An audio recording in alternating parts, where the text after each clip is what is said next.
isticmaalka guskacaaga ee sii badanaya saa marka waxaan idin soo gudbinayno waxa weeyaan idaacadda 81105.722 Sigo FM warkii wixii dalay dibad naga soo gaaro qadar yar waxa siiska dib ay idin soo daynaynaa jeenenene bamba barteen baalasha idin kar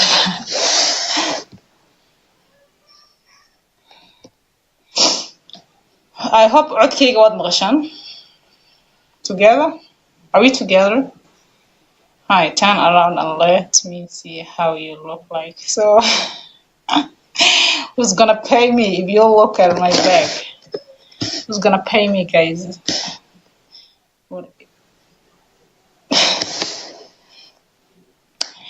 qadar yar waxa ay siisa kadib waxaan isku soo laabanaynaa barnaamijkeeni dubaha ahaa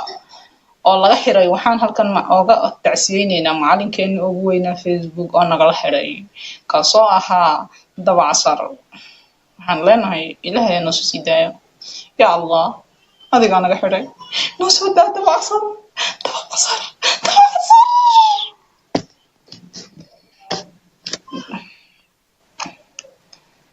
haatana warkii iyo fidnimadii waxaan idin soo daynaynaa guskacaaga dhibaatooyinka iyo faa'iidooyinka uu leeyahay gabadhu markay korontada ku isticmaalayso suuga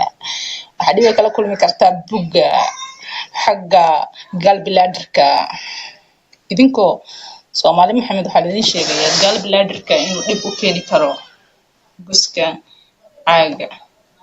waxa kaloo keeni karaa isticmaalka suugacaaga wuxuu keeni karaa dhalmo la'aanta wuxuuna wax u dhimi karaa xagga taranka iyadoo isticmaalayso koronto way bini'aadanka wuxuu isticmaalayaa in koronto ma isticmaalayo wuxuu isticmaalaya malahan naftiisu buu isticmaalayaa iyo energy-giisa laakiin carbohydrate ma isticmaalaya bini'aadanka wala electronic koronto isticmaalaynin wala wuxuu isticmaalaynin wax kale to kaliya isticmaalaya energy so please gabdhaha Soomaaliyeed maclimada dubaha waxay idin leedahay ka foojignaada isticmaalka guskacaaga waxa kaloo ka considerin kara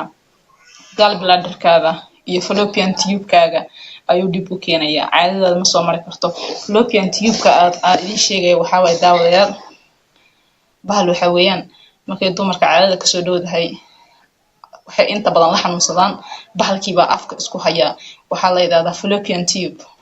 saas af isku haysta ilaa afka saa u kala qaado ay dhiiga xaydka uu soo maro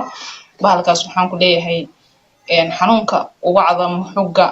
meelaha dhan xanuunayso waxa ku isgareynayo xanuunka uu keenayo xugga xanuunayo gabdhaha caadada xanuunsadan fallopian tube ka saxiran the moment fallopian tube uu saa u furmo gabadha way ka fiicnaanaysaa marka waxa dib u keeni kara xagga caadada inay ka wareerto korontadii inay gubto xididda kamid ah xididada aad isticmaal oo lagu oo ku shaqeynayaan fahanteen marka Soomaali Maxamed waxa leeyahay gabdhaha isticmaalka suugacaaga dhibkaas uu leeyahay faa'iidooyinku leeyahay idin sheegaya bikrajab aan xanuun maraynin baad bikrajabaysaa korontadii baad gashanaysaa oo na dhaxaysaa kuwa qaar la charge gareeyaa jirta ahsan moos wax moos ahaan loo hagaajiyay isticmaal inta korontada ku isticmaal lahayd midka mooskana Afrika hawadeeda waan soo gaarsiineynaa insha Allah tan kale ta idin sheegno waxa waayna eegaya la daawadayna deemodeel maanta la daawadatiin xalay daawada ahayd maslaxa